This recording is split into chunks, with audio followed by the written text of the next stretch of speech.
Deputy Election Commissioner, Shri Sanjay Kumar, Deputy Election Commissioner, Shri Vijay Kumar Pandey, DDG Law और अन्य election commission के officials जो हमारे साथ हैं। इस प्रेस कॉन्फ्रेंस का जो बेसिक फॉर्मेट है, it will be the honourable chief election commissioner will be addressing the media, that will be followed by a question and answer session. Questions will be generally taken in groups of 5 and the Honorable CEC would be answering them in one go. So you are requested that whenever you want to ask a question, kindly wait for your turn. There will be a micer who will be approaching you. Introduce yourself and your organization and then you can ask your question. So that will be the basic format of the press conference. So kindly keep your mobile phones on the silent mode. Sir.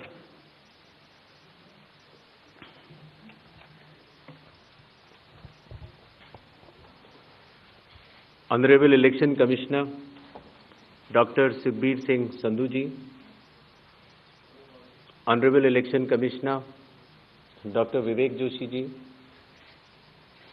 चुनाव आयोग के वरिष्ठ अधिकारीगण और media के मेरे दोस्तों,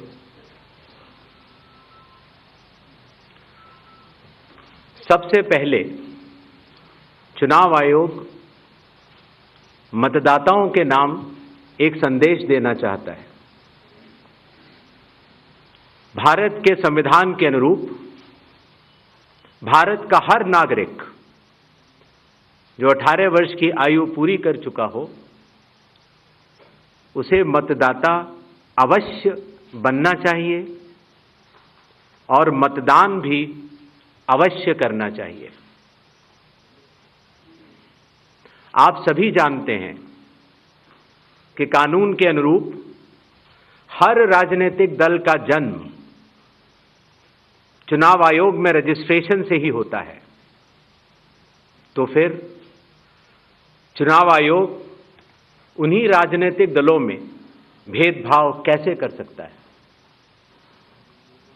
चुनाव आयोग के लिए न तो कोई विपक्ष है, न तो कोई पक्ष है, सब समकक्ष हैं।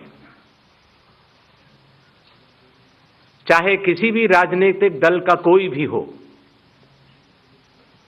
चुनाव आयोग अपने संवैधानिक कर्तव्य से पीछे नहीं हटेगा। पिछले 2 दशकों से लगभग सभी राजनीतिक दल मतदाता सूची में त्रुटियों के सुधार के लिए मांग करते रहे हैं और इसी मांग को पूरा करने के लिए ही चुनाव आयोग ने गहन पुनरीक्षण अर्थात स्पेशल इंटेंसिव रिवीजन SIR की शुरुआत बिहार से की है।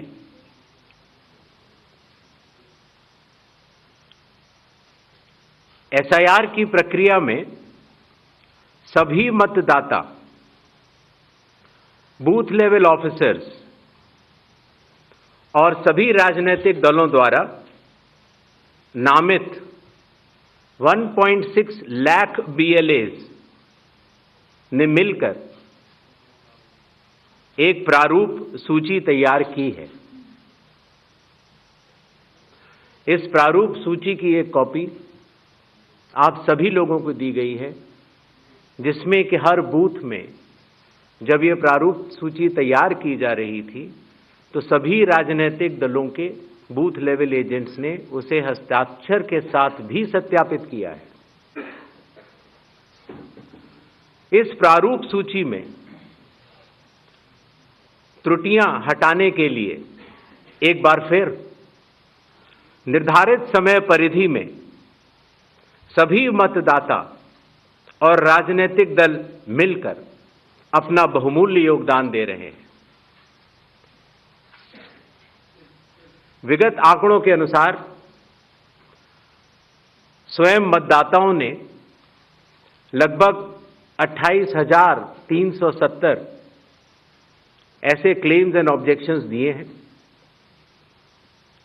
और जो मतदाता 1 जुलाई को 18 वर्ष की आयु पूरी कर चुके हैं या 1 अक्टूबर को 18 वर्ष की आयु पूरे करने वाले हैं, ऐसे 1,03,703 मतदाताओं ने भी अपना आवेदन फॉर्म 6 और डिक्लेरेशन के साथ किया है।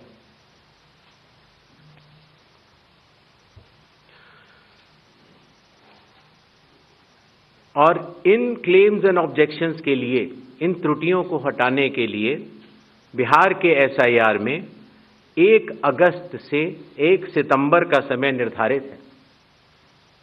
अभी भी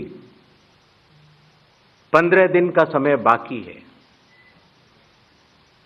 चुनाव आयोग सभी राजनीतिक दलों को उनके द्वारा नामित बूथ लेवल एजेंट्स को, नेशनल लेवल पॉलिटिकल पार्टीज को, स्टेट लेवल पॉलिटिकल पार्टीज को आह्वान करता है कि आने वाले 15 दिनों में जो भी प्रारूप मतदाता सूची उनको दी गई है, उसमें अगर कोई भी त्रुटि हो तो उसको प्रिस्क्राइब्ड फॉर्म के तहत जमा करें। चुनाव आयोग के दरवाजे हमेशा सबके लिए समान रूप से खुले हुए हैं। जमीनी स्तर पर सभी मतदाता, सभी राजनीतिक दल और सभी बूथ लेवल ऑफिसर्स मिलकर एक पारदर्शी तरीके से कार्य कर रहे हैं, सत्यापित भी कर रहे हैं, हस्ताक्षर भी कर रहे हैं और वीडियो टेस्टिमोनियल्स भी दे रहे हैं। यह एक गंभीर चिंता का विषय है कि राजनीतिक दलों के जिला अध्यक्षों और उनके द्वारा नामित बीएलएस के ये सत्यापित दस्तावेज, टेस्टिमोनियल्स, उनकी आवाज, उनके स्वयं के राज्य स्तर के या राष्ट्रीय स्तर के नेताओं तक या तो पहुंच नहीं पा रही है और या फिर जमीनी सच को नजरअंदाज करते हुए भ्रम फैलाने की कोशिश की जा रही है। सत्य तो यह है कि कदम से कदम मिलाकर सभी स्टेक होल्डर्स बिहार के एसआईआर को पूर्ण रूप से सफल बनाने के लिए कटिबद्ध हैं, प्रयत्न कर रहे हैं और कठिन परिश्रम कर रहे हैं। जब बिहार के 7 करोड़ से भी अधिक मतदाता चुनाव आयोग के साथ खड़े हैं, तो न तो चुनाव आयोग की साख पर कोई प्रश्न चिन्ह खड़ा हो सकता है और न ही मतदाताओं की साख पर। कानून के अनुसार अगर समय रहते मतदाता सूचियों में त्रुटियां साझा न की जाएं, मतदाता द्वारा अपना प्रत्याशी चुनने के 45 डेज के भीतर माननीय उच्च न्यायालय में चुनाव याचिका दायर न की जाए और फिर वोट चोरी जैसे गलत शब्दों का इस्तेमाल करके जनता को गुमराह करने का असफल प्रयास किया जाए, तो यह भारत के संविधान का अपमान नहीं तो और क्या है। जहां तक कि मशीन रीडेबल मतदाता सूची का सवाल है, माननीय सुप्रीम कोर्ट 2019 में ही कह चुका है कि यह मतदाता की निजता का हनन हो सकता है। Voter privacy can be breached. हमने कुछ दिन पहले देखा कि कई मतदाताओं की फोटो उनकी अनुमति के बिना मीडिया के समक्ष रखी गई,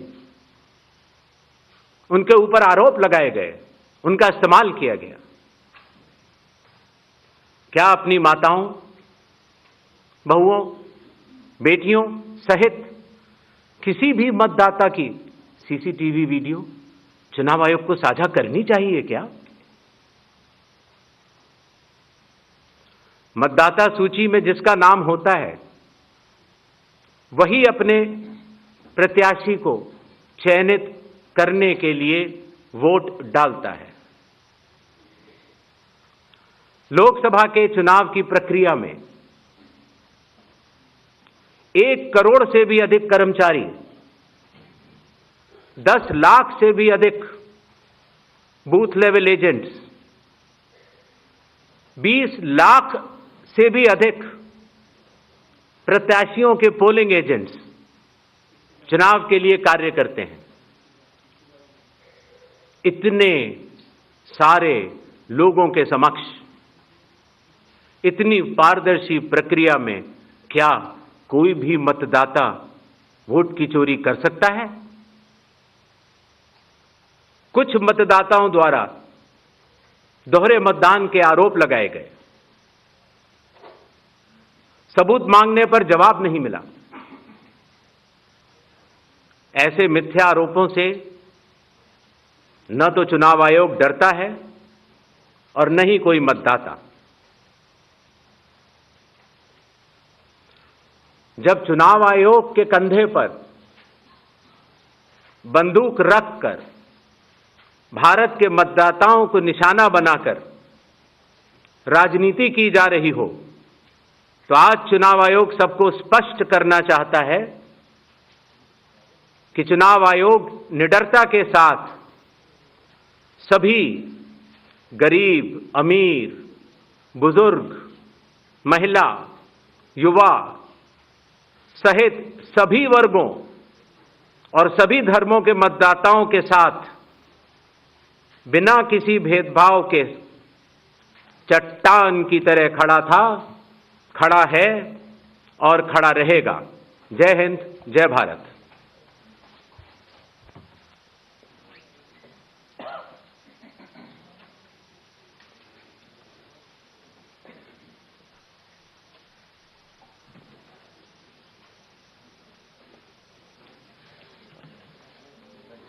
Mic, please.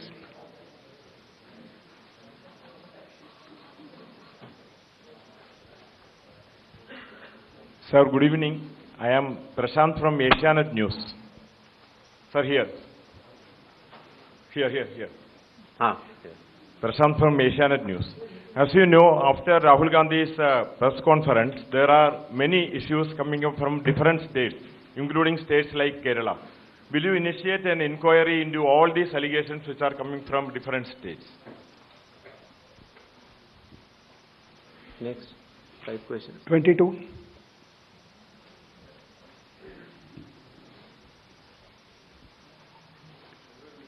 Sir. Please. Yeah. Hi. Please. Yeah. Go ahead. Yeah. Sir, Aishwarya Paliwal from Aaj Tak and India Today. Sir, 2 questions. First, sir, a lot of political parties have asked certain questions, but do you think all those questions are actually pointing towards the need for SIR?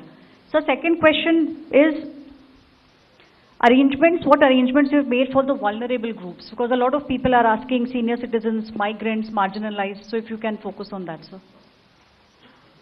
Okay. 163. Sir, Shriparna from the Hindu newspaper. Sir, during door-to-door survey and enumeration, how many Nepali, Bangladeshi and Myanmarese nationals were found by BLOs? Does the Election Commission have any figures? 80. I'm coming, sir. We have enough time, sir. 80. Ganesh Kumar ji, how are you? I think you are well. This is Sandeep Shornokar from Bartaman newspaper. It's a West Bengal, one of the largest newspaper. मेरा question ये है कि बिहार के बाद बंगाल में कब SIR शुरू हो रहा है? 164.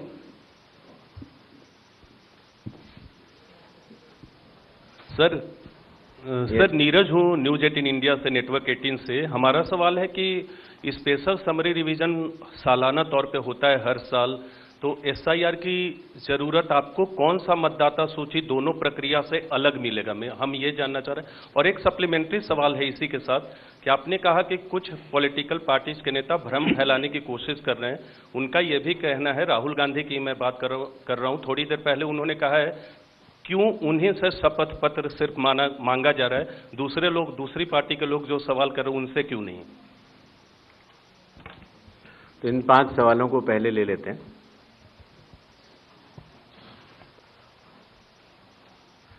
हमारे सारे मीडिया बंधुओं के माध्यम से मैं देश के मतदाताओं को ये बतलाना चाहता हूं कि जब भी मतदाता सूची का रिवीजन होता है तो उसकी प्रक्रिया वही होती है जो मैंने आपको अभी शुरू में बताई। अर्थात सबसे पहले बूथ लेवल ऑफिसर्स और बीएलएज, राजनीतिक दलों के बीएलएज मिलकर एक ड्राफ्ट तैयार करते हैं और उसके बाद सभी राजनीतिक दलों को और उसी असेंबली कॉन्स्टिट्यूएंसी के मतदाताओं को यह अधिकार होता है कि वो उसमें त्रुटियां सुधारने के लिए आवेदन कर सके। आवेदन 3 तरह के हो सकते हैं, या तो किसी का नाम छूट गया हो तो फॉर्म 6 होता है, या किसी का नाम गलत जुड़ गया हो या किसी और को जुड़वाना हो तो फॉर्म 7 होता है, और या कई बार उसमें विवरण गलत हो जाए, आपकी नाम की स्पेलिंग गलत हो जाए, फोटो गलत हो जाए, एड्रेस गलत हो जाए तो फॉर्म 8 होता है। तो ये क्लेम्स एंड ऑब्जेक्शंस का जो पीरियड होता है ये बहुत महत्वपूर्ण होता है और इसमें सभी राजनीतिक दलों की भागीदारी और मतदाताओं की भागीदारी भी आवश्यक होती है। जब ये सारे क्लेम्स एंड ऑब्जेक्शंस आ जाते हैं तो उसके बाद जो उस इलाके का एसडीएम होता है, जिसको कई जगहों पर इलेक्टोरल रजिस्ट्रेशन ऑफिसर भी बोलते हैं, जो कि स्टेट गवर्नमेंट का एक अधिकारी होता है, वो उस पर एक निर्णय लेता है और निर्णय करने के बाद एक अंतिम सूची का प्रकाशन करता है। ये प्रक्रिया मैं आपके माध्यम से सभी मतदाताओं को बताना चाहता हूं, जिससे कि उन्हें भी सनद रहे कि पूरी प्रक्रिया होती क्या है। तो एक बार जब एसडीएम की तरफ से अंतिम सूची प्रकाशित कर दी जाती है, और याद रहे कि प्रारूप अर्थात ड्राफ्ट सूची भी पॉलिटिकल पार्टी से शेयर की जाती है और अंतिम सूची भी पॉलिटिकल पार्टी से शेयर की जाती है, और आजकल चूंकि तकनीकी का जमाना है तो वेबसाइट पर भी इलेक्शन कमीशन की अवेलेबल होती है। इसके बाद भी अगर कोई भी त्रुटि रह जाए तो उस जिले के डीएम के पास एक अपील होती है, और अगर डीएम से भी उस त्रुटि का समाधान न निकले तो उसके ऊपर उस प्रदेश के चीफ इलेक्टोरल ऑफिसर के पास एक अपील होती है। जो अंतिम सूची प्रकाशित हो जाती है उसके ऊपर हो जाते हैं चुनाव। जब चुनाव होते हैं तो पॉलिटिकल पार्टीज अपने कैंडिडेट्स को खड़ा करती हैं और उन कैंडिडेट्स को यह सूची एक बार फिर दे दी जाती है कि इस सूची के ऊपर मतदान होगा, और यह सूची मतदान केंद्रवार दी जाती है। इस प्रक्रिया के बाद जब चुनावी मतदान होता है तो मतदान केंद्र के अंदर हर प्रत्याशी को यह अधिकार होता है कि वो पोलिंग एजेंट्स को नामित करे, और वही सूची पोलिंग एजेंट्स के पास भी होती है। तो उदाहरण के तौर पर जब हमारा कोई मतदाता जब मतदान करने जाता है तो पोलिंग एजेंट्स देखते हैं, और अगर कोई गलत व्यक्ति जा रहा है या कोई 2 बार जा रहा है तो उसके ऊपर ऑब्जेक्शन भी कर सकते हैं। मतदान प्रक्रिया समाप्त होने के बाद मतगणना होती है, और मतगणना के बाद रिटर्निंग ऑफिसर रिजल्ट्स डिक्लेयर कर देते हैं। यह एक डिसेंट्रलाइज्ड कंस्ट्रक्ट है। संविधान के अनुसार ये पूरी जिम्मेदारी चुनाव आयोग की है,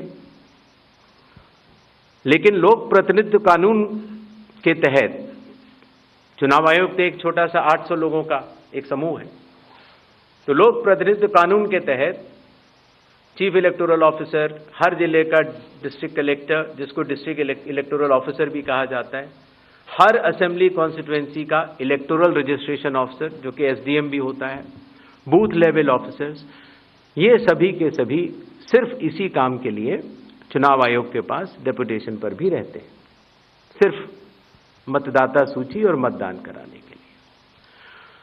तो जब रिटर्निंग ऑफिसर रिजल्ट डिक्लेयर कर देता है, उसके बाद भी कानून में प्राविधान है कि आप 45 डेज के अंदर आप उच्च न्यायालय जाकर एक चुनावी याचिका दायर कर सकते हैं और चुनाव को चैलेंज कर सकते हैं।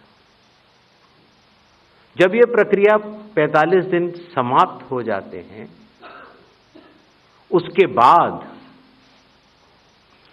इस तरह के निराधार और आरोप लगाना, चाहे वो केरल हो,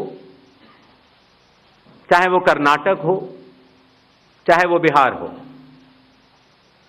जब 45 दिन चुनाव के बाद पूर्ण हो चुके हैं और किसी भी दल को, किसी भी कैंडिडेट को कोई भी गलती नजर नहीं आई, तो आज इतने दिनों के बाद इस तरह के निराधार आरोप लगाना, उनका उद्देश्य क्या है, ये सारे मतदाता और देश की जनता पूरा समझती है।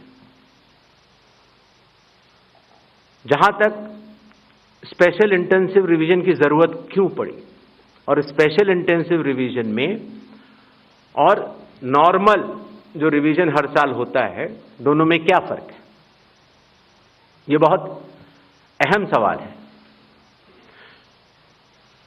पिछले 20 सालों में हर साल रिवीजन होता रहा और जो एनुअल रिवीजन होता है उसमें साधारण तौर से एब्सेंटी, शिफ्टेड और एक जिसे कहते हैं कि एक रैंडम तरीके से उसका रिवीजन कर लिया जाता है।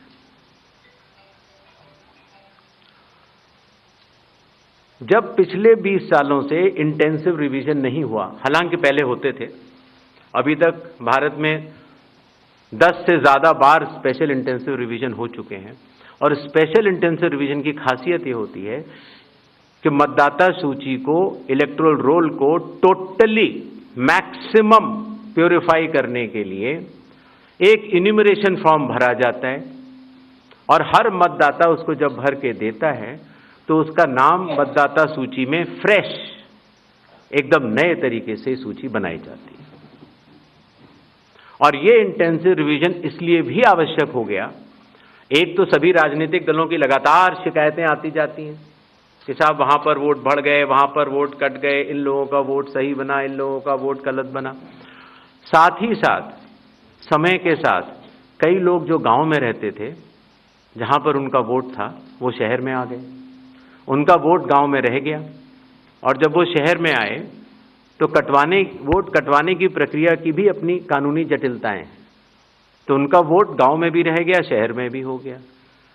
और आजकल आपको पता है, जैसे जैसे भारत का विकास होता जा रहा है, वैसे वैसे लोग शहर छोड़ के भी दूसरे शहरों में भी जाते हैं। मुझे आशा है कि जितने हमारे मीडिया बंधु हैं वो भी शायद किसी न किसी दूसरे शहर को छोड़ के यहाँ पर आए होंगे, तो जब वो यहाँ रहने लग जाते हैं तो उनका वोट यहाँ भी बन जाता है। तो इस तरह से करते करते एक व्यक्ति के जाने या अनजाने में कई जगह वोट रह गए। तो मतदाता सूची को शुद्ध करने के लिए इन्यूमरेशन फॉर्म एकमात्र रास्ता रह जाता है, क्योंकि मैं आपको एक उदाहरण भी देता हूं। जैसे मान लीजिए श्रीपर्णा चक्रवर्ती जी हैं, उनका पहला वोट था श्रीपर्णा चक्रवर्ती के नाम से, दूसरा वोट जब वो दूसरी बार उन्होंने भरा तो उन्होंने भर दिया एस चक्रवर्ती। पिताजी का नाम मुझे पता नहीं है, माफ करें, लेकिन ए बी चक्रवर्ती भरा। अगली जगह जब उन्होंने भरा तो उन्होंने कहा कि नहीं, अखिल बी चक्रवर्ती। तो यह असंभव हो जाता है जानना कि ये दो व्यक्ति एक हैं कि नहीं। तो एक ही तरीका है कि उसके लिए इन्यूमरेशन फॉर्म जारी किए जाएं और एक व्यक्ति एक बार में एक ही इन्यूमरेशन फॉर्म भरेगा, जिससे कि मतदाता सूची का शुद्धिकरण भी होगा। अगर उनका नाम गलत लिख गया है तो वो भी वो सही कर सकते हैं, अगर उनकी फोटो ठीक नहीं है तो वो भी सही कर सकते हैं, अगर उनका पता ठीक नहीं है, माता पिता का नाम ठीक नहीं है तो वो भी ठीक कर सकते हैं। तो ये रही SIR की आवश्यकता। SIR में डोर टू डोर जाना पड़ता है। बूथ लेवल ऑफिसर हमारे बिहार के लगभग 90,000 booth level officers 7 crore 89 lakh लोगों के घर घर जाकर उन्होंने एक एक व्यक्ति को एन्यूमरेशन फॉर्म दिया। जो लोग मृत पाए गए या जो लोग घर पे नहीं थे, जो पड़ोसियों ने कहा या उनके घर वालों ने कहा कि ये परमानेंटली शिफ्ट हो गए हैं, या जिन लोगों ने कहा कि नहीं साहब मैं तो पहले ही दूसरी जगह एन्यूमरेशन फॉर्म भर चुका हूं, अर्थात उसका नाम 2 जगह था, ऐसे लोगों के फॉर्म वापस नहीं मिले और 7 करोड़ 24 लाख फॉर्म वापस मिले 30 दिन के अंदर।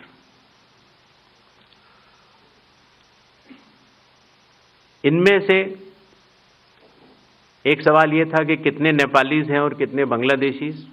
पहली बात तो मैं स्पष्ट कर देना चाहता हूं कि भारत के संविधान के अनुसार सिर्फ भारत का नागरिक ही MLA और MP का चुनाव कर सकता है। किसी और कोई अधिकार, किसी और देश के नागरिक को यह अधिकार प्राप्त नहीं है। अगर ऐसे लोगों ने इन्यूमरेशन फॉर्म भरा है तो SIR की प्रक्रिया में अपनी पात्रता सिद्ध करने के लिए कुछ दस्तावेज भी मांगे गए, जिनकी गहन जांच 30 सितंबर तक होनी है। और ऐसे केस में जो ऐसे लोग हैं जो कि हमारे देश के नहीं हैं, गहन जांच के दौरान वो पाए जाएंगे और निश्चित तौर से उनका वोट नहीं बनेगा। जहां तक वेस्ट बंगाल के SIR की तारीख की बात है, हम तीनों कमिश्नर्स एक उचित समय देखकर उसका निर्णय लेंगे कि कब वेस्ट बंगाल में होना है या देश के अन्य राज्यों में कब होना है।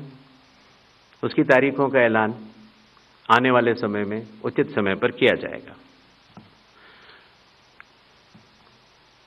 एक और सवाल था कि जब इतनी पारदर्शी प्रक्रिया है तो फिर भ्रम फैलाने वाली कोशिश पर आप कुछ लोगों से ये कह रहे हैं कि फॉर्म 7 दे दें और कुछ लोगों से कह रहे हैं कि आप शपथ पत्र दे दें।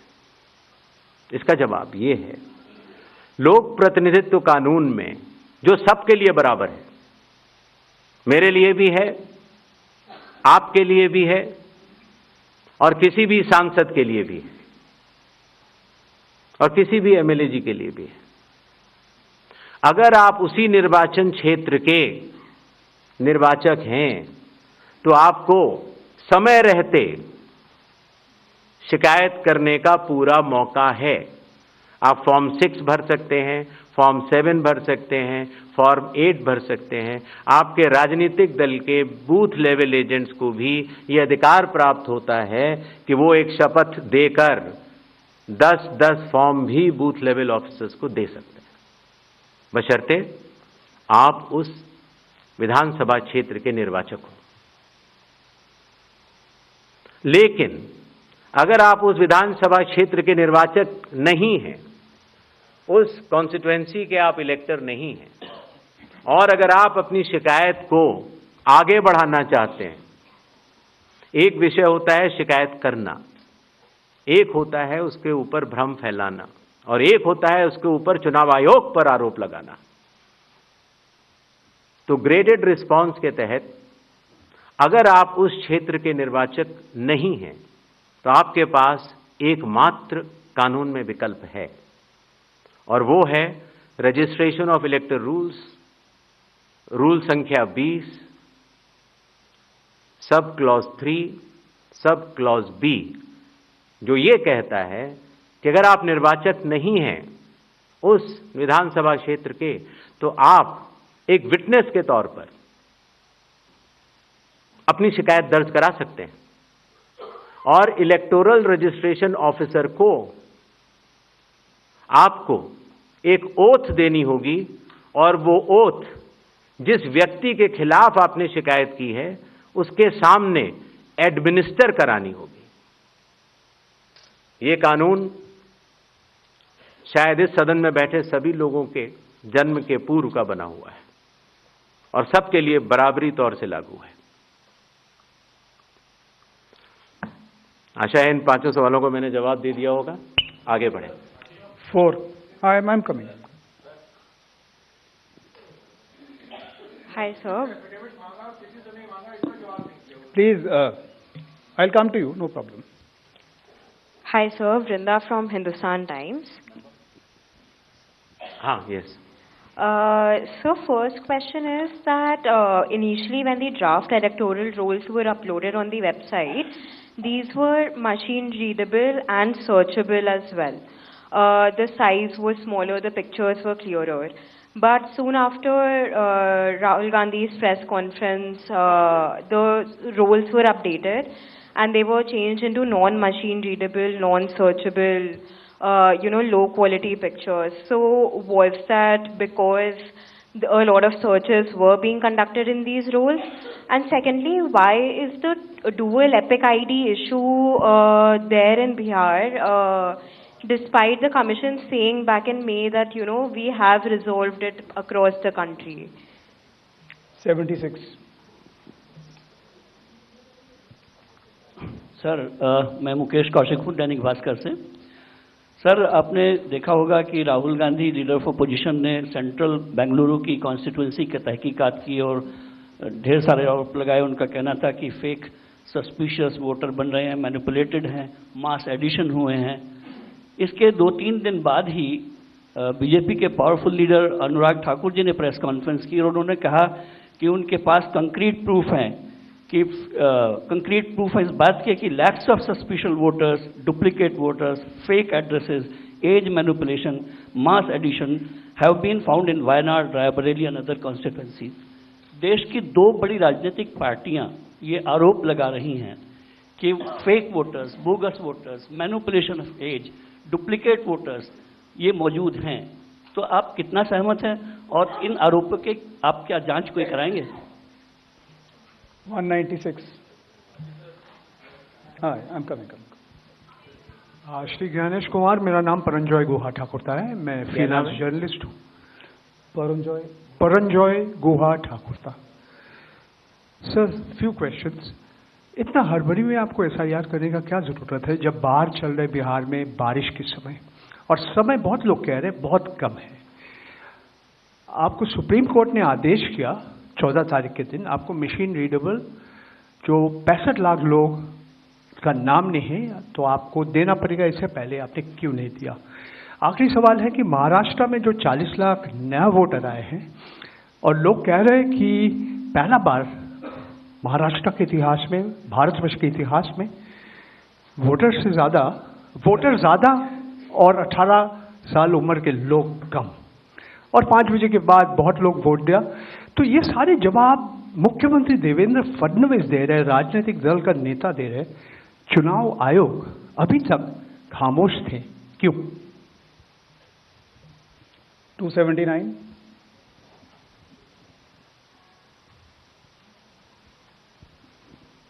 सर मैं पीयूष पांडे हूँ TV9 भारतवर्ष से। मेरा सवाल ये है कि AI और डीप फेक जैसे तकनीकी खतरे भी मंडरा रहे हैं, राजनीतिक दल उसका प्रयोग भी कर रहे हैं। क्या चुनाव आयोग के पास इस पर शिकंजा कसने के लिए कोई कानूनी प्रावधान है और क्या इसको लेकर के कोई कदम उठाया जा रहा है? दूसरा एक सवाल मेरा ये है कि सुप्रीम कोर्ट ने जब आदेश दिया तब चुनाव आयोग 65 लाख हटाए गए वोटरों की सूची जारी करने की दिशा में काम कर रहा है। क्यों राजनीतिक दलों के कहने पर पहले ऐसा नहीं किया गया? 147. We'll start the next round. Sir मैं गौरव श्रीवास्तव टाइम्स नाउ भारत से।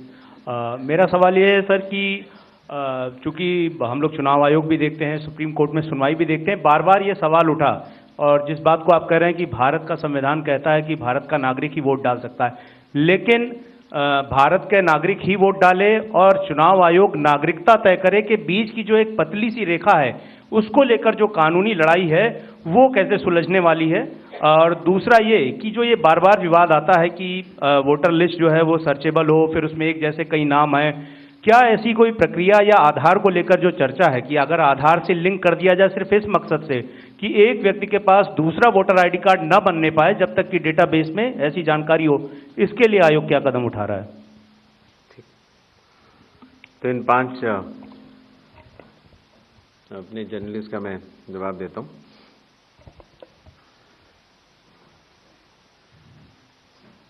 मशीन रीडेबल मतदाता सूची और सर्चेबल मतदाता सूची,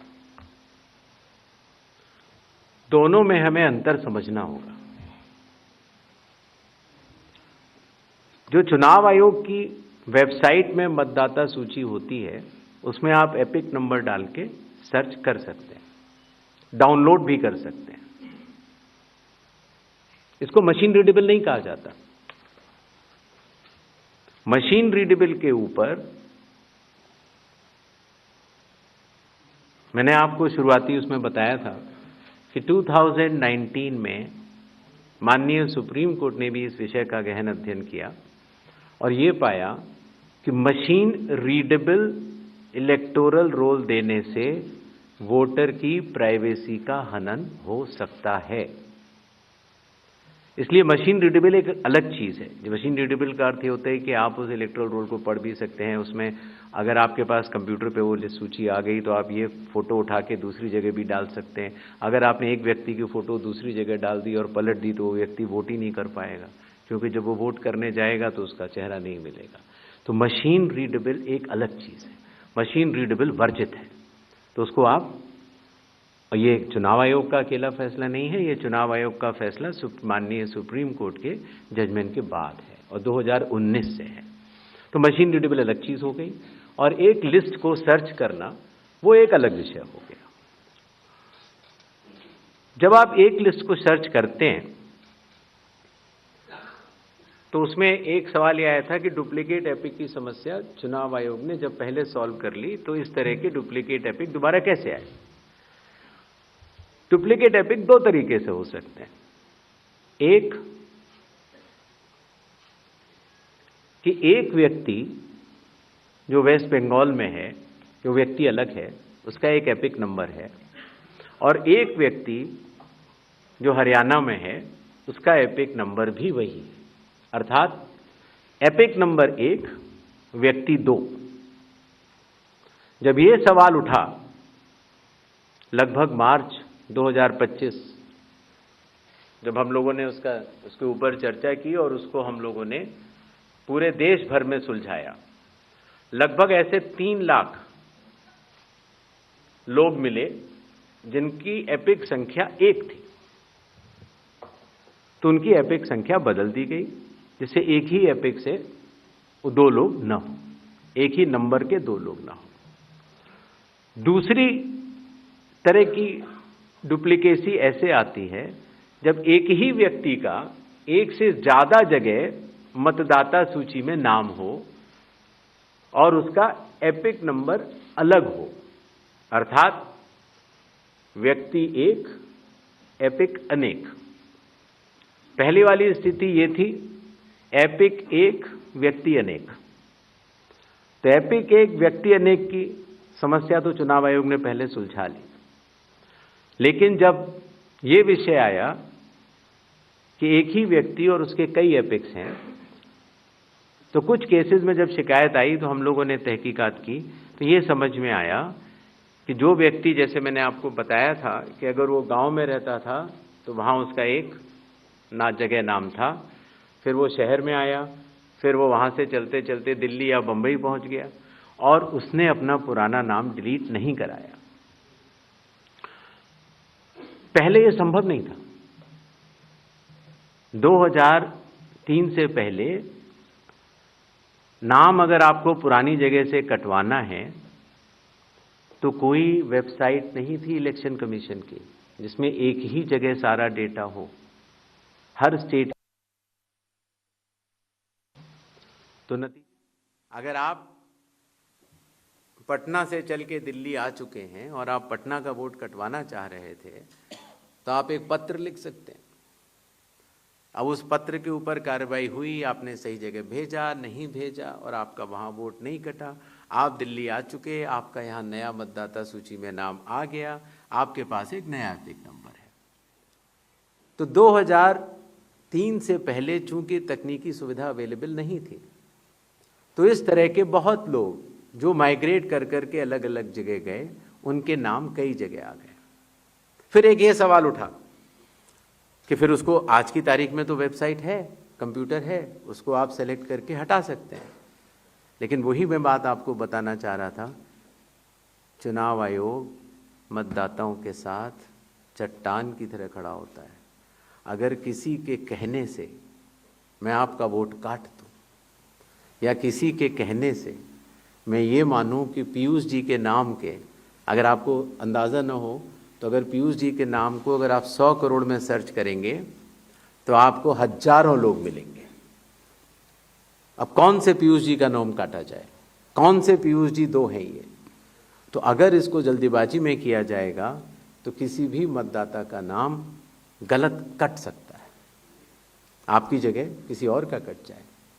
इसलिए शायद पिछले 20 सालों में टेक्नोलॉजी तो थी, लेकिन टेक्नोलॉजी का उपयोग करके किसी का मतदाता सूची से नाम काटा जाए, ये गलत होगा। और इसीलिए चुनाव आयोग ने ऐसा नहीं किया। और इसकी या तो व्यक्ति खुद कर सकता है तो कोई आपत्ति नहीं है, और या फिर स्पेशल इंटेंसिव रिवीजन के जरिए जब ये एन्यूमरेशन फॉर्म बनेगा तो पीयूष पांडे जी के पास ही फॉर्म पहुंचेगा। अगर उनके पास दूसरा फॉर्म पहुंच जाएगा तो एक ही पे दस्तखत करेंगे और डुप्लीकेट वोट की समस्या का निदान हो जाएगा। एसआईआर में हड़बड़ी क्यों? ये भी एक भ्रम फैलाया जाता है। आप लोग मुझे बताएं कि चुनाव से पहले मतदाता सूची शुद्ध करनी चाहिए या चुनाव के बाद? चुनाव से पहले। और ये बात चुनाव आयोग नहीं कह रहा है, ये बात लोक प्रतिनिधित्व कानून कह रहा है कि हर चुनाव से पहले आपको मतदाता सूची शुद्ध करनी होगी। ये चुनाव